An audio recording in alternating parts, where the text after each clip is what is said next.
is up today, Dallas Mavericks fans and MFFLs? Today is game one of the second round. Dallas Mavericks, the 5 seed Dallas Mavericks versus the number 1 seed in the Western Conference, the Oklahoma City Thunder. We're talking about two top 3 scoring leaders in the NBA this season. I believe Shai Gilgeous-Alexander with a little bit over 30 points per game scoring this year, and Luka Doncic obviously leading the NBA and winning that scoring title, his first ever scoring title by 33 points, a little more than 33 points per game scoring Luka Doncic had this season. This is going to be a very exciting, I'm guessing I'll say game one, obviously. It's going to be an exciting series to me because there's not much I feel you can actually take from the season. We look at obviously what the Oklahoma City Thunder have. They have many weapons on this team. Obviously, you obviously start with Shai Gilgeous-Alexander and Chet Holmgren down low. But when you look at the Dallas Mavericks roster, this was a season of lots of change, lots of adjusting that the Dallas Mavericks had to make. And 3 of those wins the Oklahoma City had against the Dallas Mavericks this year were without full rosters. Obviously, we talk about the big comeback, almost comeback that the Dallas Mavericks had against the Oklahoma City Thunder was without Luka Doncic. Early in the season, we're talking about the Mavericks playing without Kyrie Irving. The only game the Dallas Mavericks pulled out in a blowout, I believe, is what? The Mavericks scored about 140 points or 146, something like that. It was a blowout game. It was the first game that the Dallas Mavericks had, I guess you want to say, a full rotation. You look at that game, you didn't have Daniel Gafford in the starting lineup. You didn't have PJ Washington in the starting lineup, but those guys still made major plays. I believe PJ Washington had 14 points that game, and Daniel Gafford 19 points off the bench in about 17 minutes. That was the first game after that the All-Star break, I guess you want to say the trade deadline situation. The Dallas Mavericks are going to have to come in here ready, because the number one thing I will say that the Mavericks do have that the Oklahoma City Thunder do not have, although let's be very clear, they're the number 1 seed in the Western Conference for a reason. The number one thing that the Dallas Mavericks do have over the Oklahoma City Thunder, in my opinion, is experience. We have playoff performers. We have guys that have been here before. Obviously, Luka Doncic being to the Western Conference Finals before.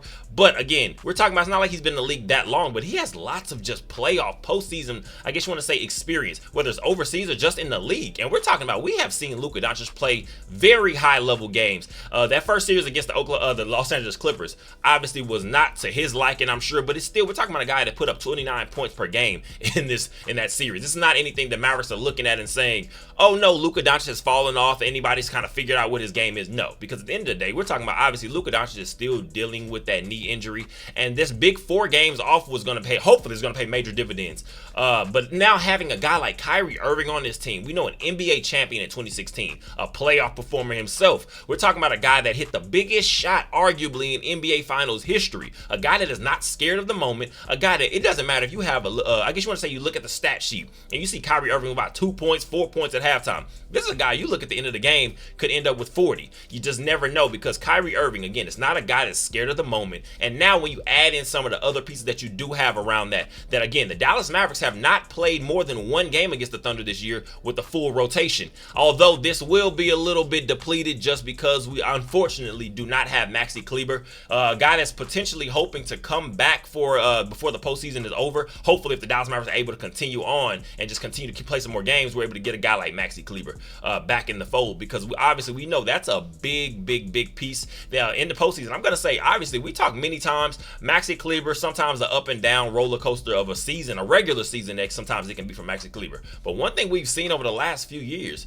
this is a guy, when he's in the postseason, he becomes a contributing factor, a guy that sometimes Maxi Kleber can guard those those small forwards at the 3 position. You're talking about sometimes obviously being a 4. I don't like many minutes that Jason Kidd likes to give him at the 5, because sometimes it will be more of an issue because he's not the biggest body. But one thing Maxi Kleber does, which is why I like him more at the 4 position, and again, sometimes in that hybrid 3 role, is a guy that can knock down some open shots. Again, and sometimes even when those shots are not falling, it's just having another floor spacer out there with Luka Doncic and Kyrie Irving. But Maxi Kleber, what he brings is just that tenacity on defense, that hustle. You can't coach it. Everybody doesn't have it. Some guys have all the talent in the world, but they don't have that extra hustle. And I don't ever doubt Maxi Kleber's effort. That's the number one thing. So the Mavericks are going to have to figure out what exactly is going to be the replacement for a guy in that role. I'm going to say, obviously, you look at, I believe Jason Kidd said a couple of days ago, he has many guys he can kind of throw in that fold. You can look at a guy like I'm going to say personally, I think a guy like PJ Washington, a guy like Derrick Jones Jr.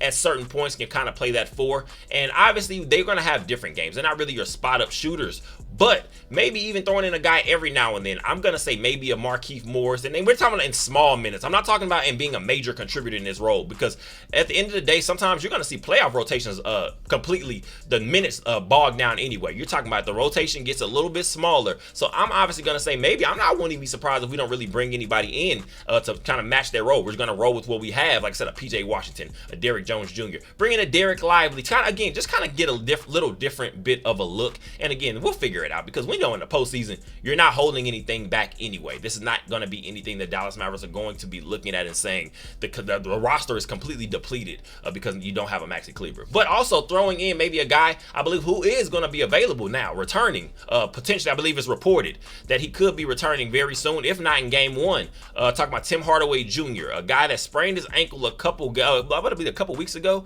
when we were talking about this series against the Clippers.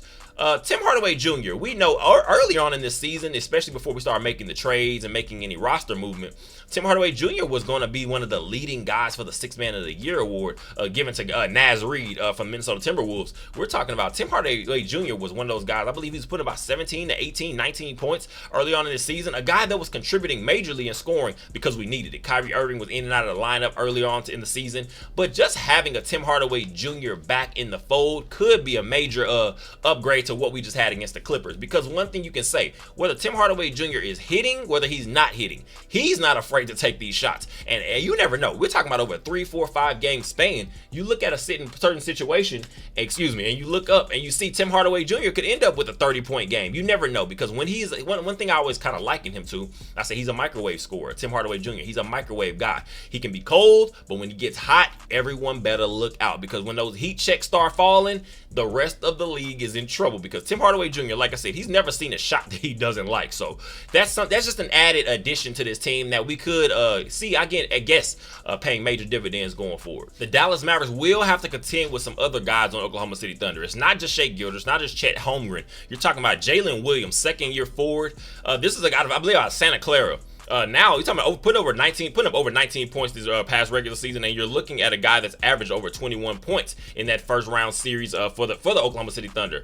So we're now gonna say the Dallas Mavericks, to me, if it's going to come down to who are some of the key role players in this series for the Mavericks, I'm gonna say, obviously, we're talking about what they're gonna bring defensively. Derrick Jones Jr., PJ Washington. We're gonna need them to continue to keep that same tenacity, because they have a Josh Giddey. You have a Lou Dort who can knock down some shots from the outside here and there, and also play some defense. But Josh Giddey, if we kind of see some of the kind of situations that the Mavericks employed in that big blowout win we did have against the Thunder this year, it was kind of where you saw Jason Kidd allowing Josh Giddey to stay out there in the perimeter and take some open shots. If Josh Giddey's going to be a guy, now again, he's a capable 3-point shooter here and there, but if it's a guy that you're going to say who's the weakest link from outside shooting, which we know the Mavericks like to switch up defensive coverages a little bit anyway. So if you're talking about maybe kind of employing a little bit of that same philosophy in this series, we'll see. Again, they're going to have to be adjustments made. But going back to, like I said, who the major role players are going to have to be for this game, for this series, I will say, but especially in game one, to me, it's going to be, obviously, we can talk about the center position. I'm going to say PJ Washington, Derrick Jones Jr., just what they are going to bring. And I want them to attack. We are going to have to attack the Oklahoma City Thunder perimeter players, the guards, the forwards.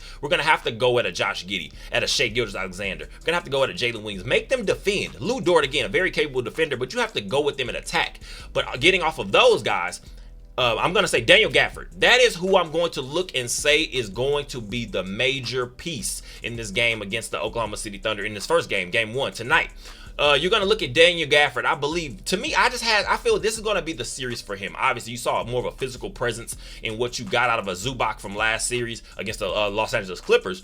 I'm going to say, obviously, Derek Lively is also going to have his role. Let's be very clear. This is a two-headed monster, potentially. But I'm looking at what we're going to say. I feel like Daniel Gafford's skill set in his game, the physicality that he plays with, the ferociousness, and just the toughness, a big physical body down low. I feel like he could give Chet Holmgren some issues here and there. I want this team to just come out ready, come out focused, and we cannot have another slip-up like we saw the last series, because now you're playing a much better team in Oklahoma City Thunder, and they're nothing to sneeze at, and they will take advantage of your mistakes. especially early mistakes. And you're on the road, so you're talking about you cannot come in here again. Obviously, you cannot come in here and I guess you want to say take your foot off the gas early on in the game. You can't try to figure things out midway through the second quarter, because sometimes you let a good team like this get out ahead of you early, you're going to be fighting an uphill battle the remainder of the game. But Daniel Gafford, I feel like he's going to be a key piece to this series. He's going to be a guy that I could see end up being that major X factor going forward. Obviously, you know Luka Doncic, you know Kyrie Irving. These are going to be guys that we're going to need to be able to create offense and set things up. But Daniel Gafford, just the ferociousness that he attacks the basket. We're talking about on these rim rolls, and also we're looking at a guy we're going to need. I'm going to say the most important thing probably that you're going to have to say against this Oklahoma City Thunder, to me, in my opinion, is going to be holding them to one possession. You cannot give up offensive rebounds because they're going to attack the glass. So we're going to need our big bodies, especially Daniel Gafford, especially Derek Lively, and the rest of the team. That's one thing I will give the Mavericks a lot of credit for. Again, that Clipper series, you saw rebounding from all positions, whether it's a Kyrie, a Luka, a Josh Green off the bench, a Dante Exum. You saw everyone rebound. You saw Derrick Jones Jr., obviously, PJ Washington, these guys. But we're going to need a team effort. You have got to limit them to one possession. You cannot give up second chance buckets. And obviously, also, I'm going to say, to me, the major thing the Mavericks need to focus on in this first game, especially, but going forward in the remainder of the series as well, is getting out in transition. Sometimes you can see the Mavericks, we'll kind of lull ourselves to sleep sometimes. And when our role players, these spot up shooters, and we don't really have, to me personally, in my opinion, we don't have many guys that are just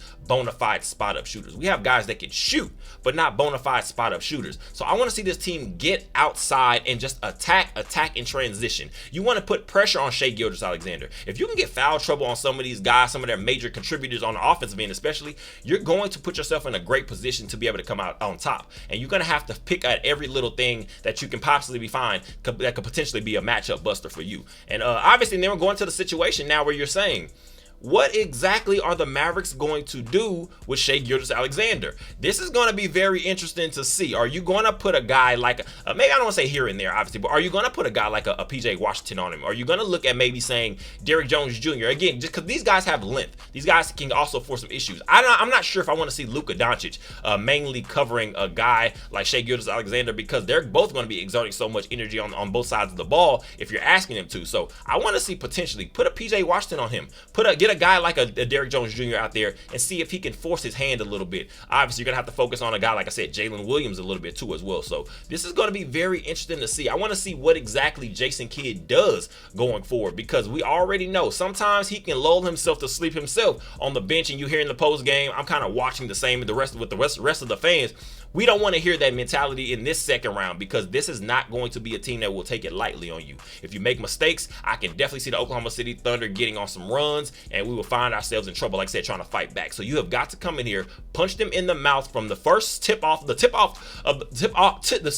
from jump ball. And then one thing you're going to say is, if you're that serious of a team, if you're the team that the national media here and there kind of picking at and saying, okay, you know what, I feel like the Dallas Mavericks could give the Thunder some trouble. If you're going to be one of those teams, you have got to come out here and show it in game one. You cannot have another lull, another slow start that we saw a couple times in the Los Angeles Clippers series. This is going to have to be a game. The Mavericks are going to have to come out there, put their foot down from the very beginning, and see where the cards fall by the fourth quarter. Also, obviously, by now, a lot of people know, a lot of you guys know by now, Jason Kidd will be receiving an extension. This is obviously one of those things. I've seen some mixed reviews, mixed opinions so far on social media, things like that. So obviously, we do know Jason Kidd. Is he the perfect coach? No. But one thing I can say we have seen when his teams have gotten to the postseason, the two times that his coach teams have been in the postseason in the 3 seasons, we're talking about 2 50-win seasons, a Western Conference Finals appearance as well. And then you're looking at a guy that I'm going to say, when it seems that these first 2, I guess, obviously 3 seasons, in these 2 playoff appearances, this defense has been one of those things that the Mavericks have kind of focused on a little bit more. So maybe Jason Kidd is just one of those guys that starts to ramp things up when the postseason comes around. Now you don't have to make these in-season adjustments. You're trying to figure out who's in your lineup, who's in the starting lineup, who's coming off the bench, who's going to be your 6th man, who's getting the major minutes off the bench as well. This now, we're going to say it's a solidified starting lineup of a Luka Doncic, Kyrie Irving, PJ Washington, Derrick Jones Jr., and a Daniel Gafford, Derek Lively mix. Because again, we see sometimes those minutes can be allotted it. We're talking about it through Daniel Gafford and Derek Lively. Sometimes we see Derek Lively get more minutes. It's going to be what the game calls for. But I want to say, if Daniel Gafford is going to be that guy, it's going to be exciting to see, because I feel like we can impose our will and show some real physicality against a team like the Thunder. So, but again, Jason Kidd, he will be getting that extension. He's going to be here for at least the next few years, at least a couple years, in my opinion, I'm going to say, because Kyrie Irving and Luka Doncic, apparently they love him much. So that's going to speak major dividends when you're talking about your star players having the coaches back. You're going to have to lock that in and just see if we can continue to all grow together as a I guess you want to say as a team and as a coaching staff in general. So we're going to see what the Mavericks have tonight. I believe the game will be at 8:30 p.m. Central Time tonight. You are going to not want to miss it, because again, how many times can we say the Mavericks have been in a situation where you're looking at a team and you say, if they get hot, this team can find themselves on a Western Conference Finals and maybe NBA Finals run. This is not one of those series, I guess you want to say playoff appearances, the Mavericks fan base in general, that we want to kind of take for granted. We want to enjoy this thing as it rolls. So I appreciate you guys for all the support. Go ahead and like, comment, subscribe, and share. Like I said, the game will be tonight, 8:30 p.m. Central Time. The number 1 seed in the Western Conference, the Oklahoma City Thunder, versus the 5 seed Dallas Mavericks, your Dallas Mavericks. We'll see how this thing goes. I appreciate you guys for all the support. Once again, go ahead and like, comment, subscribe, and share. As always, go Mavs, and enjoy the rest of your day.